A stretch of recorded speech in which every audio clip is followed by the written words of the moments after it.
Hi, Service Alternatives, and happy Friday. The Friday messages that I do are one thing that we started during COVID that we will continue long past it. There are many things we've learned as an organization that simply have served us well. Hybrid training is one of those things. Zoom meetings and including more people in that platform is another thing, although many of us cannot wait to start meeting a bit more in person. The focus on health and safety of clients and employees is another. There are other things about COVID that we cannot wait to start slowing down and eventually to stop. One of those examples is how often we are talking about masks, how often we're talking about sanitizers and making sure that we have enough supplies. And yet right now, COVID is absolutely on the rise. For any of you that hasn't seen it, Governor Inslee spoke last night about increasing restrictions. Just today, he announced a travel restriction, and we're expecting more restrictions to come a bit over time. The truth of it is that COVID is just simply absolutely contagious. And we as an organization have done an amazing job of supporting our employees and our clients to stay safe. And we've been recognized for that by a number of people outside of our organization. And we're not immune.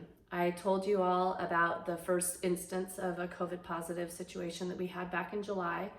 And as I said then, we won't be announcing this every time it comes, but we had something else occur just recently that I thought was important to share. We had the first instance where a person was tested positive and it extended beyond that person to somebody else. We have a foster family that tested positive and 2 kids in their foster homes also tested positives. And we now have 5 employees that have been on isolation.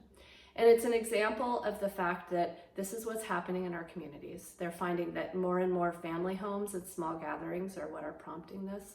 With kids in school, we're getting more notifications from school districts that there are positive cases there. And so I just implore you to stay strong, stay at it. You all have done an absolutely amazing job at this point in time and up to this point in time, and we need to keep at it. I know we're exhausted. I know we're all tired of talking about it, but it's lurking. It's out there and it's dangerous, and we just need to stay focused and connected as we have and fight through the fatigue of it all together.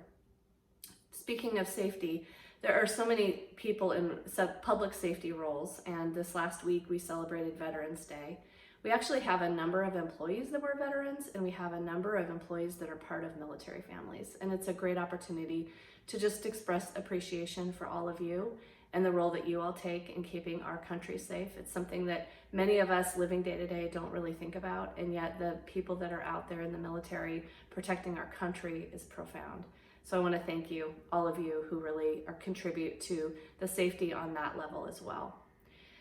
With all of this talking about COVID and safety and all of that heavy topic, there is also so much hope in there. And I get the opportunity to be able to hear every week about things happening around Service Alternatives. And of course, I bump into my own things that I'm so appreciative of.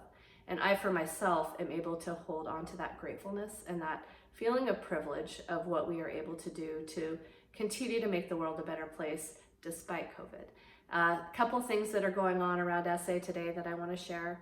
One is Thanksgiving celebrations are underway.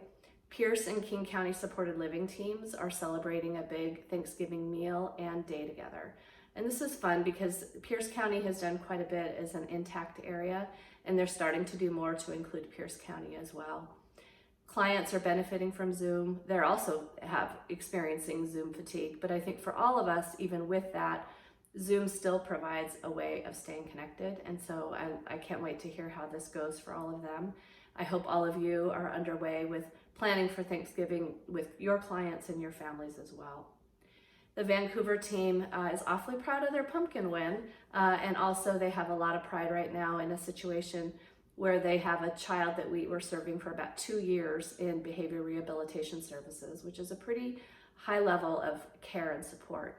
And that individual has just transitioned into an adoptive family. And for children and family services, that's the goal, is for kids to be in permanent homes and permanent situations so that they have a family for life.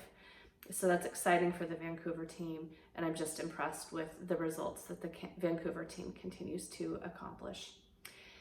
The other thing that Vancouver shared that is neat is that, as I mentioned earlier, there are many of us that are learning new tools, and we have more and more programs that are benefiting from tools that we have available to us at SA. whether it's Zoom or Teams or all of the ADP, YouTube. There are so many things that we have been able to accelerate during this time. The Vancouver team is using Teams, which is an application off of SharePoint, to stay connected, to share in-service summaries, to communicate. They're even doing scheduling through it, which I'm excited to hear about how that goes. And they're playing around with other features of Zoom, including the video conferencing aspect of Teams. The Teams also includes video conferencing like Zoom, and many of us are using Zoom, but Teams is also available. So it's neat to see that the Vancouver team is really maximizing their learning on that. The last thing is I continue to get inspired by our clients. Our clients are just amazing, resilient individuals who actually teach us a lot. They teach us as much as we teach them. Gary is a client that has been able to get out and about, and there's a picture that I'm sharing in the video or in the email message that has him with a big bottle of hand sanitizer. And people like that remind me to think about what I am doing to take care of myself. For our family, we have hand sanitizer in every car. I have it in my purse. I have it in my laptop bag. We've got antibacterial wipes in various places of our home to make sure that we are all staying current with that. I've got one child in college, and for college students, this is an interesting thing to work through with them, but we have constant conversations about what he's doing to keep himself safe. Doma, there's another picture of Doma to share. She just recently went out and had her hair cut with her mask and her sanitizer, and she talked about how she was so happy to get back home with her cat, and that was the cozy and safe place to be. And Doma also reminds me that for all of us, we do need to find a way to get out and about a little bit in a safe way. With the restrictions that are coming, we don't know what they are going to look like, and yet each of us needs to find some way of finding some level of normalcy. And I just appreciate Doma's perspective. I've gotten out and about a little bit, and I appreciate doing that. Like Doma, I am always really happy and grateful when I'm back home in a safe environment. I wish each of you the very best right now. Please stay strong. We know that there are more restrictions coming. We will update protocols if needed. But right now, I just want to extend my appreciation to each of you for what you're doing every day. Have a good weekend, SA. Bye-bye.